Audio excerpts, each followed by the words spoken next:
Doctor, నాకు CKD ఉంది, నా క్రియాటిన్ 2.5 ఉంది. ఇంకా నా క్రియాటిన్ తగ్గదా? ఎందుకు తగ్గదు డాక్టర్?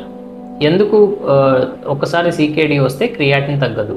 నమస్తే, నేను మీ doctor Siddharth, consultant nephrologist, medical hospital Kurnool. Yes. So we are born with limited number of nephrons అండి. నెఫ్రాన్ అంటే కిడ్నీ కణాలు. అంటే మన కిడ్నీలో లోపల పనిచేసే ఈ functional units, structural and functional units nephrons అంటాం. అంటే kidney is a bag of nephrons. ఒక కిడ్నీలో 10 లక్షల నెఫ్రాన్స్ ఉంటాయి. సో మనం పుట్టినప్పుడు రైట్ కిడ్నీలో 10 lakh నెఫ్రాన్స్, లెఫ్ట్ కిడ్నీలో 10 lakh నెఫ్రాన్స్తో ఫిక్స్ నెంబర్తో పుడతామండి.